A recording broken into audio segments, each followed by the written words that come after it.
Welcome to movers and shakers. ताजा खबर यह है कि हमारे एमएनएस के कंप्यूटर में परलोक से 2 ईमेल आए हैं। पहले ईमेल में लिखा है कि यमराज आत्मा स्कैंडल में फंस गए हैं और दूसरा ईमेल खुद यमराज का है। लिखते हैं, प्रोग्राम शुरू होते ही फोन करता हूं। Oh my god, I think he is given me a bus. Hello Yamraj ji, कैसे हैं? बस जिंदा हूँ शेखर। तुम तो जानते हो, जब से मुझ पर आत्मा स्कैम लगाया गया है तब से इंटरनेशनली मेरी वैल्यू गिर चुकी है, पर मैं बेगुनाह हूँ। तो आप इस स्कैम का मुजरिम किसे मानते हैं? अरे फैमिली प्लानिंग कमीशन की नई स्कीम JVAS को, यानी कि जॉइंट वेंचर एक्सीडेंट सेवा।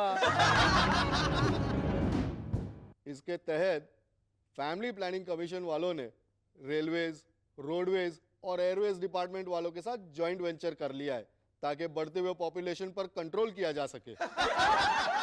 पर ये JVAS तो आपके लिए बहुत लाभकारी लगता है। अरे क्या खाक लाभकारी लगता है? अरे इतने सारे आत्माओं का स्टॉक मेरे पास बढ़ गया है कि समझ में नहीं आता किसको कहाँ एडजस्ट करूं। अब इतनों को तो एक साथ मैं ऊपर नहीं ले जा सकता ना।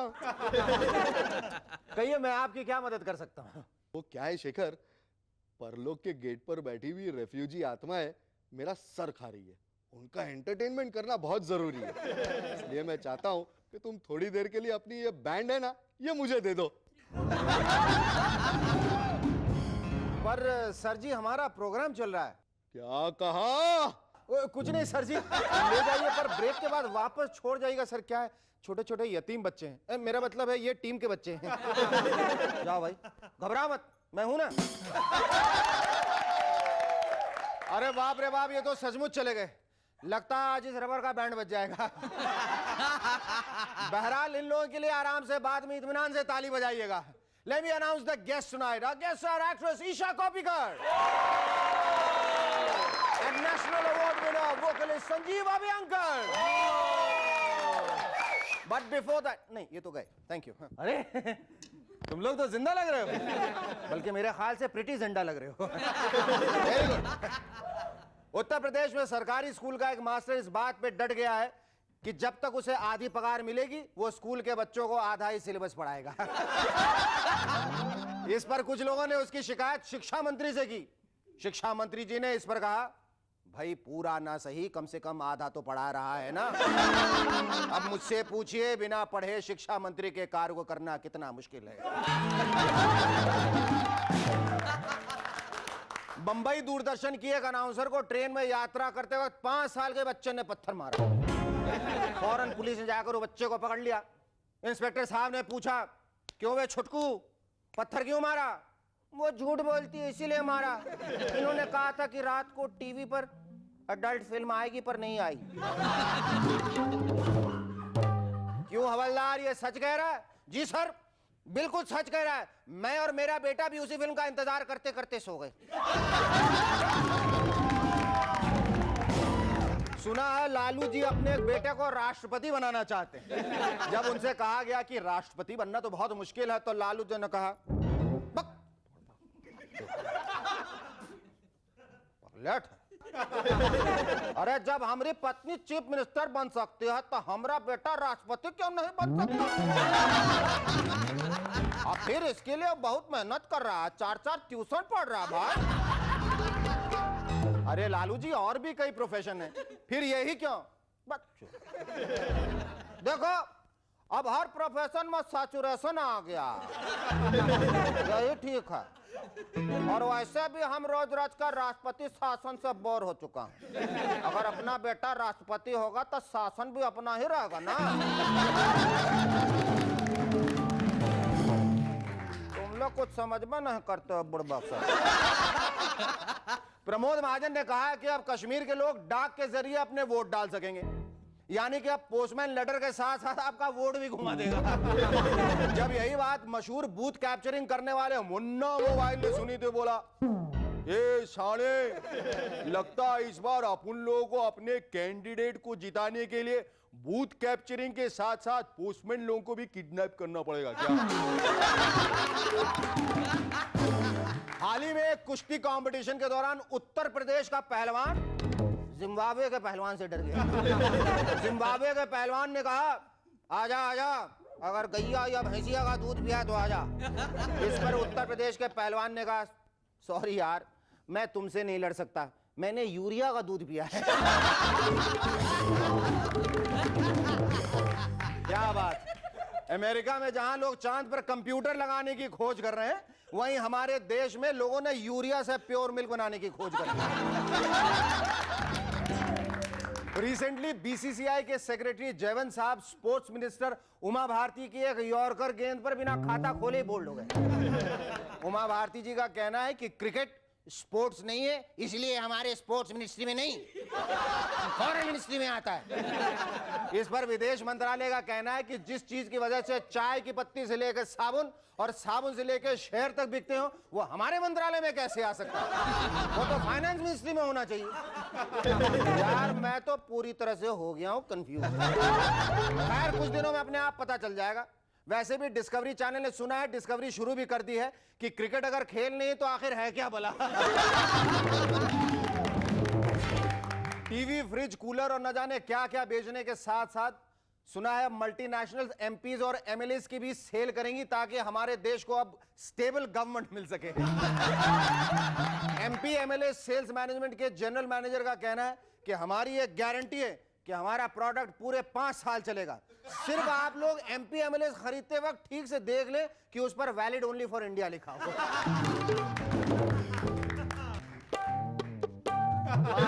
ने कहा है कि उन्होंने एमएफ हुसैन साहब की आंखों में पूरा पेरिस देखा है। बहुत खूब माधुरी जी, फ्री में ही पेरिस देख डाला। जब बात फ्री की है तो लगे हाथ वो लंदन, न्यूयॉर्क, सिडनी, रोम, टोक्यो पूरा वर्ल्ड टूर ही कराती है। एक जापानीज साइंटिस्ट ने इंसानों के विंग्स यानी कि पर लगाने पर रिसर्च करनी शुरू कर दी ताकि लोग उड़ सकें। उस जापानीज साइंटिस्ट का मानना है कि ये अपने आप में एक अनूठी रिसर्च होगी। सोचिए अगर ये रिसर्च कामयाब हो गई तो क्या होगा। दूर आसमान से मिसेस मेहरा उड़ती हुई चली आ रही है, फ्लैप फ्लैप। बीच में मिसेस शर्मा मिल जाती है, फ्लैप फ्लैप। कहाँ जा रही थी मिसेस मेहरा? Flap flap. कहीं नहीं, बस यूं ही सिंगापुर जा रही थी, फ्लैप फ्लैप। और मिसेस शर्मा आप? Flap flap. बस ऐसे ही एयर वॉकिंग कर रही हूँ, फ्लैप फ्लैप। अरे वो देखो जहाज में कौन लटका है। अरे हो, ये तो मिसेस खान है। ये तो बेचारी लंदन गई थी, उड़ते उड़ते जरूर थक गई होगी, इसलिए जहाज पे लटक गई होगी। She seems to be in a real flap. नहीं, ये फ्लैप नहीं, ये तो फ्लॉप है। Our first guest on Movers and Shakers tonight is yet another demure dancer from the glamorous world of modeling and films. Ladies and gentlemen, please welcome Isha Kopikar.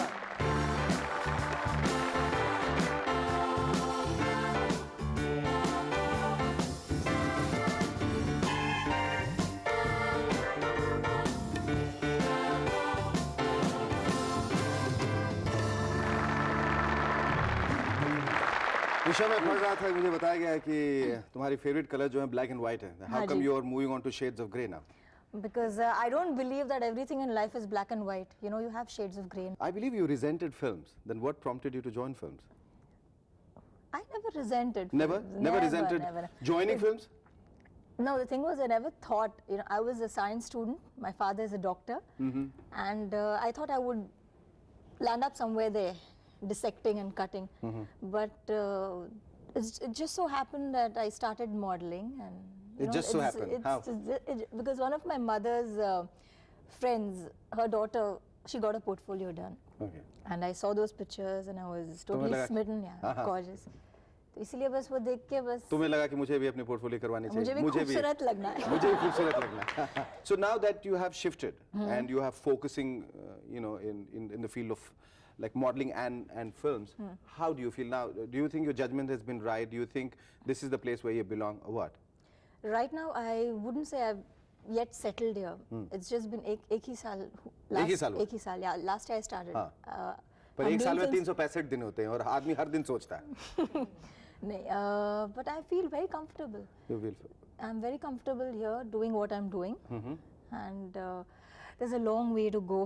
Isha, tell me, ये क्या वजह है कि बम्बई में शुरुआत आपने नहीं की और आप साउथ चली गई, वहाँ से आपने शुरुआत की? ये इतना सर्किटस रूट क्यों लिया आपने? बम्बई में मैं मॉडलिंग कर रही थी ही, साउथ में भी मैं I was modelling, and few directors from the south के लोग काफी बॉम्बे आते हैं हाँ हाँ, और Heroines मुंबई की की लड़कियां तलाश काफी में। साउथ जाती हैं। हीरोइंस की तलाश में, इसीलिए तो बॉम्बे अच्छा, तलाश में भटकते रहते हैं इधर से उधर, ढूंढते रहते हैं। It just so happened that एक डायरेक्टर आए and he saw me and fortunately unfortunately he didn't cast me in his film, it was somebody else. He अच्छा, went and spoke to somebody else and फिर वो आए and that's how my first film I did was with Arvind Swamy. so now how do you find yourself and how do you rate yourself as an actress now? कितनी फिल्में तुमने की हैं south में?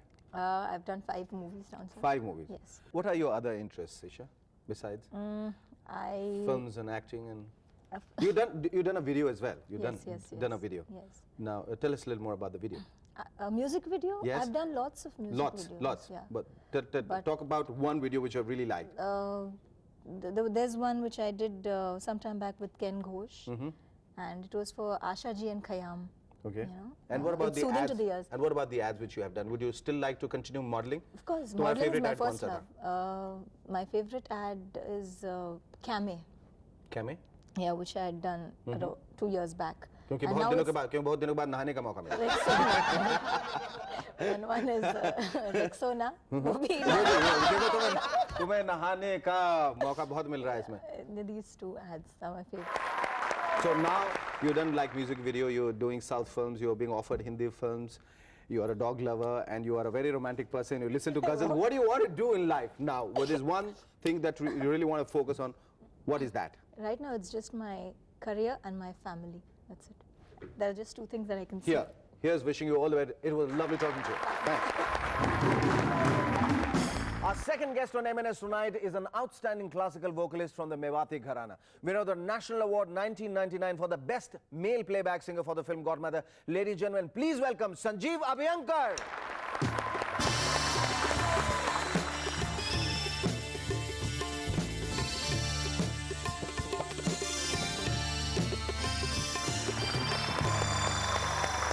सबसे पहले तो मैं आपको मुबारकबाद देना चाहूंगा कि आपको अपने पहले गाने के लिए और शायद पहली फिल्म के लिए राष्ट्रीय पुरस्कार से सम्मानित किया गया। Thank you. कैसा महसूस हो रहा है?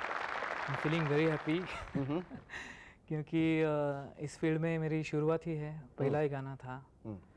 तो गाना तो बहुत अच्छा हुआ है, धुन भी विशाल जी ने बहुत अच्छी बनाई, इसलिए अप्रिशिएट होगा ये तो ये आपको मालूम था? ये तो मालूम था, लेकिन इतनी और हद पुरस्कार भी मिलेगा ये भी मालूम था, लेकिन राष्ट्रीय पुरस्कार मिलेगा ये नहीं मालूम था। बिल्कुल इतनी हद तक अप्रिशिएट होगा ऐसा नहीं लगा। तो आश्चर्य से ज्यादा सदमा तो नहीं पहुंचा था? नहीं हाँ, ये क्या हो गया? मुझको सदमों की आदत है, इस टाइप के अच्छे। अच्छा, अच्छे सदमों की आदत है और ये अच्छे सदमों की आदत आपको लगी रहे, यही हमारी कामना। Tell me, how did it all start? कैसे शुरुआत कैसे की आपने? मतलब इस क्षेत्र में जब आप आए, पदार्पण आपका हुआ और आपने शुरुआत की मुझे गायकी की तरफ बढ़ना है, ये रुझान, ये रुचि कहाँ से इसकी शुरुआत हुई?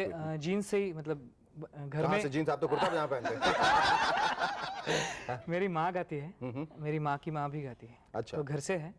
तो जैसे 8 साल का था तो मैंने बहुत मुश्किल गाने जो मराठी में होते थे, तो जैसे कौन से? जैसे है एक तो गीत रामायण के गाता था, या तो भीमसेन जी का माझे माहेर पंढरी आहे भीवरे चातेरी, ये सब गाने लगा। तो सुर वुर बहुत अच्छा था, तो माँ को लगा कि ये सब कुछ मतलब नॉर्मल से बहुत ही ज़्यादा अलग है कुछ गाना, तो उन्होंने इसलिए मुझको क्लासिकल सिखाना शुरू किया। बहुत खूब। लेकिन जब 11 साल का था तो 2 घंटे के प्रोग्राम करने लगा। That was something always ahead of age. अच्छा, तो फिर तो रोमांस भी आपने 9 साल की उम्र में कर दिया। शादी 10 साल में, वो बाप बन के 12 साल में। बोला हर चीज मैं एडवांस में करता हूँ। नहीं, सिर्फ गाने के। अच्छा, सिर्फ गाने। सिर्फ गाने। तो वो अच्छा वो बता दिया ना, बताया सभी। हाँ, Fortunately। हाँ, fortunately। तभी मालूम हुआ, तभी कुछ बन 18 साल की उम्र में दादा बने घूम रहे हैं। चलिए, anyway, हाँ। तो 2 घंटे के प्रोग्राम शुरू हो गए 11 साल में। तो तब जब क्लासिकल संगीत के बुजुर्ग लोग सब, श्रीमती हीराबाई बड़देकर जी, वसंतराव देशपांडे जी, भीमसेन जी, PL देशपांडे जी, सब ने तब का मेरा गाना सुना। अच्छा। और माँ पिताजी को घर बुला के बताया कि संजीव को आप फुल टाइम म्यूजिशियन बनाइए, उसको परफॉर्मिंग आर्टिस्ट के पास भेजिए, अच्छा। Definitely be top artist. Sanjeev ये बताइए, गुरुकुल में आप रहे, जी गुरु शिष्य की जो परंपरा थी उसको आपने कायम रखी, जी। और आपके गुरु पंडित जसराज, इससे अच्छी बड़ी बात क्या हो सकती है? बिल्कुल। कैसा लगा आपको? कैसे उन्हें मनाया आपने? मेरा जब उन्होंने गाना सुना तो उन्होंने पूछा कि ये एकेडमिक करियर कैसा है इसका, इंजीनियर वगैरह बन सकता है क्या? अच्छा। तो मेरे पेरेंट्स ने कहा आराम से बन सकता है। तो बोले ऐसा नहीं, अभी आप डिसाइड करें इसको गवैया बनाने के इंजीनियर। अच्छा अगर गवैया बनाना है तो मैं इसको साथ में ले जाऊंगा, मेरे साथ रहेगा, भले वो मतलब डिग्री ले ले लेकिन कॉलेज नहीं जा पाएगा। So I did my BCom, just exams दिया, I score 68% in last year. Oh very good. ये कॉमर्स आप अपनी गायकी में इस्तेमाल करेंगे बाद में, मुझे मालूम है। तो इस तरीके से शुरू हुआ। I was very fortunate to have Jasraj ji as guru ji. Sanjeev, ये बताइए कि आपको गॉड मदर फिल्म जो है वो कैसे हासिल हुई, ये गाना कैसे मिला आपको? हाँ जी, इसके म्यूजिक डायरेक्टर जो है विशाल जी, वो मेरे क्लासिकल के बहुत ज़्यादा फ़ैन है।